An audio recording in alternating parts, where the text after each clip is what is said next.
بسم اللہ الرحمن الرحیم۔ بات یہ ہے کہ انسان پر، ہر انسان پر، ہر مومن میں اس کا بھائی بھی آ جاتا ہے، ماں بھی آ جاتی ہے، باپ بھی آ جاتا ہے، دوست احباب،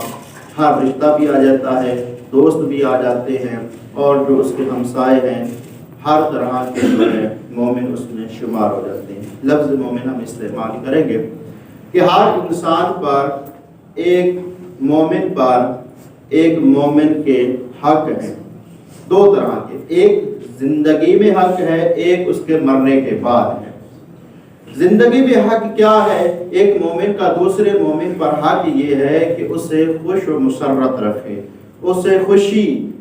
کا فائدہ پہنچائے۔ میرے مولا فرماتے ہیں کہ اگر کسی انسان کو کسی کی طرف سے کوئی خوشی، کوئی مسرت ملے، تو بس اس انسان کو چاہیے کہ اس کا حق یہ ہے کہ وہ جس نے اس کے ساتھ یہ خوشی دی ہے، جس نے اس کے ساتھ یہ احسان کیا ہے اور جو سبب بنا ہے اس کی خوشی کا، اس کا شکریہ ادا کرے اور تا آخر عمر تک اس کا ممنون رہے۔ اگر اسے لگتا ہے کہ یہ خوشی اس نے اپنے دل سے دی ہے، اپنی طرف سے دی ہے، اگر اسے لگتا ہے نہیں اس نے اپنی طرف سے، اپنی خوشی سے یہ خوشی ایک مومن کو نہیں دی ہے، تو بس اس انسان کو اللہ کا شکر ادا کرنا چاہیے کہ وہ خوشی اللہ کی طرف سے آئی ہے۔ اس لیے فرمایا کہ مولا امام محمد باقر علیہ السلام فرماتے ہیں، لیکن چونکہ میرے پاس وقت کم ہے اس لیے میں مطالب جو ہے وہ کلی طور پر، مومن میں نے کہہ دیا کہ سارے رشتے آ جاتے سارے، اور اسی طرح جب میں خوشی کی بات کر رہا ہوں تو اس میں قرض بھی آ جاتا ہے، اس میں کسی کو ہنسانا بھی آ جاتا ہے، خوش رکھنا بھی آ جاتا ہے، کسی کی حاجت پوری کرنا بھی آ جاتا ہے، والدین کے حق، ہر قسم کے حقوق آ جاتے ہیں۔ اس لیے میں ایک ہی دفعہ بس خوشی کی بات کروں گا کہ معصوم فرماتے ہیں کہ جو شخص کسی مومن کو خوش کرتا ہے، بس وہ صرف یہ تصور نہ کرے کہ وہ صرف مومن کو خوش کرتا ہے، وہ ہم محمد و آل محمد کو خوش کرتا ہے، اور جو ہم کو خوش کرتا ہے وہ رسول اللہ کو خوش کرتا ہے۔ وہ فقط یہ تصور نہ کرے کہ اس نے ایک مومن کو خوش کیا ہے، نہ، اس نے چہاد معصومین علیہ السلام کو خوش کیا ہے۔ اور توجہ کیجئے گا دوسری جگہ پہ ارشاد فرماتے ہیں مولا باقر علیہ السلام کہ جو شخص کسی مومن کو خوش کرتا ہے وہ ایسے ہی ہے جیسے اس نے رسول اللہ کو خوش کیا، اور جس نے رسول اللہ کو خوش کیا اس نے اللہ کی ذات کو خوش کیا۔ اور توجہ کیجئے گا اللہ رب العزت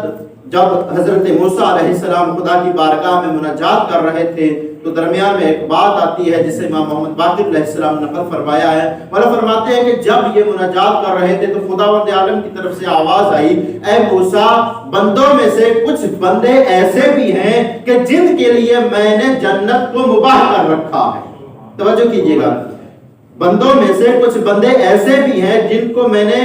جن کے لیے میں نے جنت کو مباح کر رکھا ہے، اور انہیں میں جنت میں حکومت عطا کروں گا۔ حضرت موسیٰ علیہ السلام کہتے ہیں، یا اللہ مجھے بتا وہ بندے کون سے ہیں جو اس رتبے، اس مقام پر فائز ہوں گے؟ تو اللہ کی طرف سے جواب آئے گا، اے موسیٰ وہ مومن ہوں گے، وہ بندے ہوں گے جو دوسرے مومن کو خوشی پہنچاتے ہیں، جو دوسرے مومن کو خوشی پہنچاتے ہیں، کسی بھی حوالے سے ہو، اس کا قرض اتارنے کے حوالے سے ہو، اس کی حاجت پوری کرنے کے حوالے سے ہو، اس کی مشکلات کو دور کرنے کے حوالے سے ہو، اگر اس پر کوئی نقصان آیا ہے تو اس کو رفع کرنے کے حوالے سے ہو، تو فرمایا کہ یہ اس کے لیے خوشی ہے۔ اور فرمایا کہ جو شخص کسی کو ہنساتا ہے، ہم کہتے ہیں نا مومن کو خوش کرنا بھی عبادت ہے، اور معصوم فرماتے ہیں کہ جو شخص کسی کو یہ سبب پیدا کرتا ہے کہ وہ ہنسے، اللہ اسے ایک نیکی عطا کرتا ہے، اور جو شخص کسی پر کوئی نقصان آیا ہو اور اسے رفع کر دے، اللہ اسے ایک اور نیکی عطا فرما دیتا ہے۔ اور خداوند عالم کے بندوں میں سے اور اللہ کی عبادات میں سے محبوب ترین عبادت مولا کے جملے ہیں، مولا فرماتے ہیں محبوب ترین عبادت یہ ہے کہ وہ ایک بندہ خدا کو خوشی پہنچائے۔ اور توجہ کیجئے گا، اس کی میں خوشی کی مولا نے عملی طور پر ہمیں بتایا کہ انبار کی کسانوں میں ایک کسان تھے جس کو فارس کا ایک عہدہ ملا تھا۔ وہ چونکہ اس وقت حاکم تھے فارس کے، تو آواز و فارس کے تو ایک شخص آیا مولا جو اس کے نیچے تھا، متحد تھا، کارکن تھا، وہ مولا امام صادق علیہ السلام کی خدمت میں آتا ہے اور آ کر کہتا ہے مولا میں ایک حاجت لے کر آیا ہوں، میری حاجت یہ ہے کہ فلاں شخص، مجھے نام بھول گیا اس کا، فلاں شخص کا میں مقروض ہوں، میں چاہتا ہوں کہ وہ میرا قرض اتار دے، چونکہ میں اس قدر توان نہیں رکھتا، اس قدر قدرت نہیں رکھتا کہ میں قرض کو ادا کر سکوں، میں چاہتا ہوں کہ وہ میرا قرض اتار دے، مجھے معلوم ہے کہ وہ آپ کا ماننے والا ہے۔ یہ جملے اس بندے نے کہا کہ مجھے معلوم ہے کہ وہ آپ کا معتقد ہے، آپ کا ماننے والا ہے، اگر آپ اسے کہیں گے تو وہ میرا قرض معاف کر دے گا۔ میرے مولا نے ایک تحریر لکھی جس میں لکھا کہ بسم اللہ الرحمن الرحیم، تیرا حق یہ بنتا ہے کہ تو اپنے بھائی کو خوش کر، اپنے بھائی کو خوش کر۔ وہ لے کر گیا، جب اس نے تحریر پڑھی تو پہلے تو اس نے چوما بوسہ دیا، اس کے بعد کہا کہ تیری کیا، تجھے کس چیز سے خوشی ملے گی؟ اس نے کہا کہ مجھے خوشی یہ ملے گی کہ 10,000 دینار جو ہے میرے، یہ معاف کر دو۔ اس نے معاف کر دیے۔ اب جب معاف کیے تو کہتا ہے کیا تمہیں خوشی نصیب ہوئی، خوشی ملی؟ وہ کہتا ہے جی بالکل مجھے خوشی ملی۔ کہتے ہیں کہ اپنے کارکن کو حکم دیا کہ جاؤ اسے ایک سواری دے دو، ایک غلام دے دو اور ایک کنیز دے دو۔ جب یہ دے دیا تو پھر پوچھا کیا تمہیں اب خوشی ملی؟ وہ کہتا ہے جی بالکل مجھے خوشی ملی ہے۔ اب توجہ کیجئے گا، اب یہ شخص جب آیا ہے مولا کے پاس، مولا کو آ کر کہتا ہے کہ اس طرح اس نے میرے ساتھ احسان و نیکی کی ہے، مجھے خوشی پہنچائی ہے، تو کیا مولا آپ بھی خوش ہوئے ہیں؟ تو مولا فرماتے ہیں بے شک میں بھی خوش ہوا، میں بھی خوش ہوا ہوں، جو اس نے تجھے خوش کیا ہے بے شک اس نے مجھے خوش کیا ہے۔ اسی لیے معصوم فرماتے ہیں کہ جو کسی مومن کو خوش کرتا ہے بس یہ تصور نہ کرے کہ اس نے فقط مومن کو، کسی انسان کو خوش کیا ہے، اس نے اللہ کے رسول کو، اللہ کو خوش کیا ہے۔ یہ تھا کہ زندگی میں کسی کو خوشی پہنچانا۔ شب جمعہ ہے تو دوسری خوشی کیا ہے؟ مرنے کے بعد خوشی پہنچانا، چاہے وہ آپ کا رشتہ دار ہے، بھائی ہے، ماں باپ ہے، چاہے وہ آپ کا دوست احباب ہے، چاہے جس کو آپ جانتے ہی نہیں ہیں، آپ جس کو جانتے ہی نہیں ہیں اس کو بھی خوشی پہنچانا خدا کی بارگاہ میں کیا قدر و منزلت رکھتا ہے، آپ کو کیا اجر ملتا ہے، اس مرنے والے کو جسے آپ خوشی پہنچا رہے ہیں اسے اللہ کی عنایت سے نوازتا ہے۔ توجہ کیجئے گا کہ فرمایا جب آپ خوشی کیا ہے، مثلا کوئی فوت ہو گیا، اس کو غسل دینا، اس کو کفن دینا، اس کا جنازہ پڑھنا، یہاں تک روایت کے جملے ہیں کہ جب کوئی شخص کسی میت کے ساتھ جاتا ہے، تشیع جنازہ کرتا ہے، اللہ اس تشیع جنازہ کرنے والے پر جو سب سے پہلے تحفہ دیتا ہے وہ تحفہ یہ ہے کہ اس کے سارے گناہ معاف ہو جاتے ہیں۔ جو پہلا تحفہ، اس میت کو تو خوشی ہوتی ہے کہ مومن اس کے ساتھ جا رہا ہے، اس کا نماز جنازہ پڑھ رہا ہے، اس بندے کو جو خوشی اللہ عطا کرتا ہے وہ خوشی یہ ہے کہ اللہ اس کے تمام گناہوں کو معاف کر دیتا ہے۔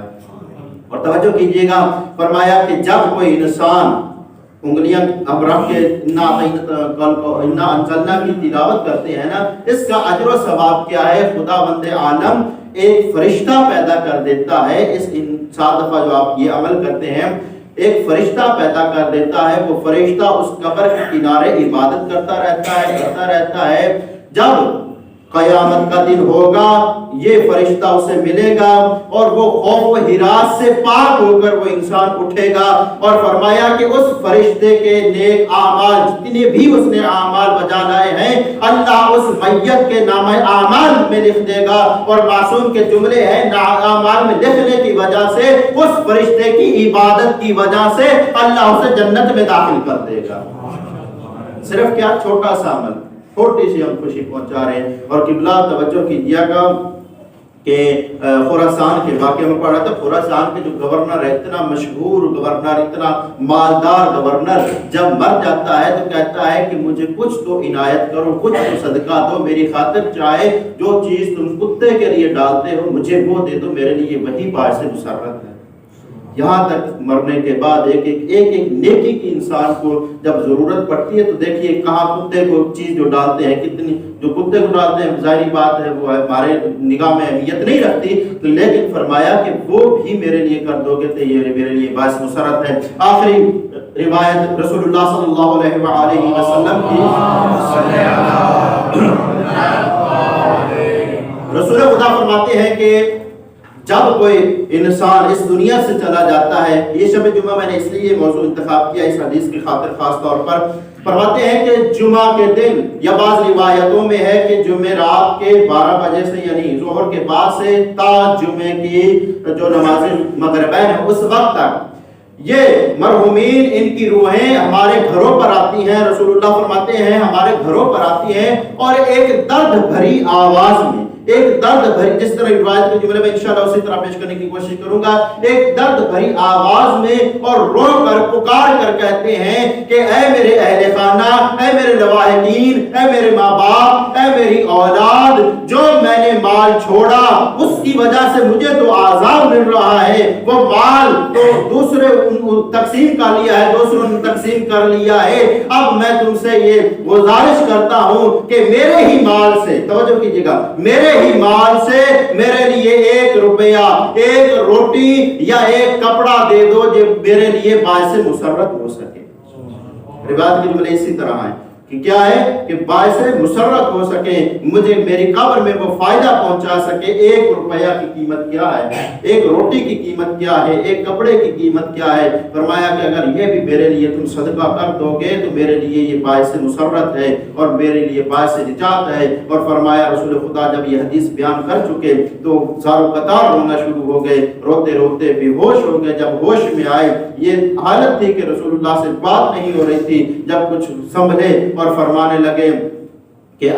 وہ عالم بھی دیکھیے، اس کی غربت بھی دیکھیے کہ وہ انسان کہاں کس چیز کی اسے اس وقت ضرورت ہوتی ہے۔ اس لیے برادران محترم، مومنین کرام، ہمارا حق یہ ہے کہ اگر دنیا میں ہم موجود ہیں تو ہمارے ساتھ جو ہمسایہ ہے، ہمارے ماں باپ ہیں، ہمارے دوست احباب ہیں، ان کو کسی بھی حوالے سے خوشی عنایت کریں، خصوصاً جو سفید پوش انسان ہے اس کو خوشی ضرور پہنچائیں، جو وہ کچھ کہہ نہیں سکتا، جو مان نہیں سکتا، اسے خوشی ضرور پہنچائیں، اور جب مر جائیں، اس دنیا سے چلے جائیں تو ان کو بھی خوشی پہنچائیں۔ یہی جو آپ نماز واشت قبر پڑھتے ہیں، میں نے اس لیے بات کی کہ جسے آپ نہیں بھی جانتے اس کے لیے بھی خوشی مسرت بن سکتے ہیں، کہ یہی وفات الجنہ میں ایک واقعہ ملتا ہے کہ ایک عالم دین تھی، اس کی عادت یہ تھی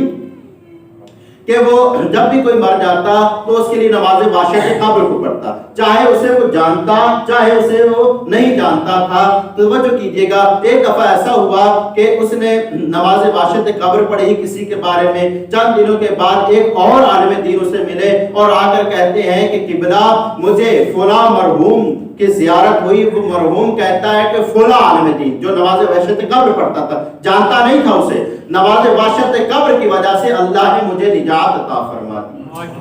وہ جانتا نہیں ہے، اس لیے ہم جس کو جانتے بھی نہیں ہیں ان کے لیے بھی دعا کریں، اور خصوصاً جو ہے مرحومین ہیں، ہمارے شب جمعہ ہے، ان کے لیے صدقہ دیں۔ روایت میں ہے کہ جب صدقہ دیا جاتا ہے تو وہ فرشتہ ایک تشتری میں، ایک جو تھالی جسے کہتے ہیں، اس میں لے کر اس اہل قبر کو دے دیتا ہے، وہ خوش ہوتا ہے، وہاں مسرت ہوتا ہے۔ اور توجہ کیجئے گا، روایت میں یہ بھی جملے ہیں کہ مرحوم جس طرح ہم کسی کو فائدہ پہنچاتے ہیں، میں اپنی ذات کی بات لیتا ہوں، جب کوئی مجھے کوئی فائدہ پہنچاتا ہے میری روح تو خوش ہوتی ہے، میں تو خوش ہوتا ہی ہوتا ہوں، میرے ساتھ میرے اہل خانہ بھی خوش ہوتے ہیں، میرے ساتھ میرے ماں باپ جو ساحیوال میں بیٹھے ہیں وہ بھی خوش ہوتے ہیں کہ ہمارے بیٹے کے ساتھ مومنین یہ تعاون کر رہے ہیں، خوشی نصیب کر رہے ہیں۔ تو اسی طرح جب اس دنیا سے چلے جاتے ہیں تو مرحوم کو جب ہم کوئی فائدہ پہنچاتے ہیں، اس کے متعلق صدقہ دیتے ہیں، اس کے متعلق جو بھی کام کرتے ہیں، وہ مرحوم بھی وہاں رہ کر ہمارے لیے دعائیں کرتا ہے۔ تو یہی وجہ ہے کہ ہمیں مرحومین کو بھی یاد رکھنا چاہیے۔ تو بس یہی سے ربط مسائل کی طرف آؤں کہ عزاداران امام حسین علیہ السلام وہ رسول اللہ جس نے بار بار یہ حدیث فرمائی کہ ایک مومن پر حق یہ ہے کہ جب وہ مر جائے اسے غسل دیا جائے، جب وہ مر جائے اسے کفن دیا جائے، جب وہ مر جائے اس پہ جنازہ پڑھا جائے۔ عزاداران امام حسین علیہ السلام پتہ نہیں یہ کیوں رسول خدا حدیث فرمایا کرتے تھے، کس وقت کو یاد کر کے یہ حدیث فرمایا کرتے تھے کہ جب کوئی مر جائے اسے دفنایا جائے۔ عزاداران امام حسین علیہ السلام، لوگ پوچھتے ہیں کہ ہم روتے کیوں ہیں؟ روتے اسی وجہ سے ہیں کہ وہ رسول اللہ کے جو بار بار یہ حدیثیں کہا کرتے تھے کہ ایک عام بندہ مر جائے اسے غسل و کفن و دفن دو، اسی رسول اللہ صلی اللہ علیہ وآلہ وسلم کی اولاد کو 3 دن تک تپت صحرا میں رکھا گیا۔ عزاداران امام حسین علیہ السلام تاریخ کہتی ہے کہ 3 جنازے ایسے ہیں جو 3 دن تک، بعض روایتوں میں 2 دن تک سورج کے سائے میں پڑے رہے۔ عزاداران امام حسین علیہ السلام، پہلا جنازہ امام محمد جواد علیہ السلام کا، دوسرا جنازہ امام موسیٰ کاظم علیہ السلام کا پل بغداد پہ۔ عزاداران امام حسین علیہ السلام، یہاں میں ایک بات کہنا چاہتا ہوں، آج ہم افسوس کرتے ہیں نا کرونا کی وجہ سے جو شخص مر جاتا ہے، ہم افسوس کرتے ہیں کہ ہم اپنے جاننے والے کو، اپنے دوست کو، اپنے بیٹے کو، اپنے ماں باپ کو کچھ کھلا نہیں سکے، اس کی تیمارداری نہیں کر سکے۔ جب مر جاتا ہے ہم اس پہ جنازہ نہیں پڑھ سکتے، ہم افسوس کرتے ہیں جب کسی کے متعلق سنتے ہیں، ہمیں افسوس ہوتا ہے، تکلیف ہوتی ہے۔ عزاداران امام حسین علیہ السلام، ہم اسی لیے روتے ہیں اہل بیت علیہ السلام کی مظلومیت پر کہ وہ رسول اللہ جو ساروں کے بارے میں حدیث جاری فرما رہے ہیں، اسی کی اولاد کو 3 دن تک پل بغداد پہ رکھا گیا۔ آج افسوس کرتے ہیں نا کہ اس کا جنازہ اٹھانے والا کوئی نہیں، کرونا تھا۔ عزاداران امام حسین علیہ السلام اس وقت نہ کوئی بیماری تھی، نہ کوئی وبا تھی، لیکن امام موسیٰ کاظم علیہ السلام کے جنازے کو مزدوروں نے اٹھایا۔ تیسرا جنازہ امام حسین علیہ السلام کا جو 3 دن تک کربلا کی صحرا میں پڑا رہا، اور عزاداران امام حسین علیہ السلام فقط پڑا نہیں رہا، جب ان ملعونین نے، ان قوم اشقیاء نے امام حسین علیہ السلام کو شہید کر لیا۔ شہید کرنے کے بعد روایت کے تاریخ کے جملے ہیں کہ کچھ اصیل گھوڑے منگوائے گئے، جن اصیل گھوڑوں سے امام حسین علیہ السلام کی لاش کو پامال کیا گیا۔ یہی وجہ ہے کہ جناب زینب سلام اللہ علیہ نے جب پیغام بھیجا نا شمر ملعون کو، عمر سعد کو پیغام بھیجا کہ تم اپنے نجس لاشیں کو دفنا رہے ہو، کہ ہمیں بھی حق دو، ہمیں بھی اجازت دو کہ ہم اپنے لواحقین کے جنازے دفنائیں۔ عزاداران امام حسین علیہ السلام مصائب کا بڑا سخت جملہ ہے۔ آگے سے ملعون کہتا ہے کہ جاؤ پیغام دے دو، جب دفنایا تو انہیں جاتا ہے جو مسلمان ہوتا ہے، حسین کوئی مسلمان تھا۔ الا لعنت اللہ علی القوم الظالمین وجعلهم الذین ظلموا حیا من قلبهم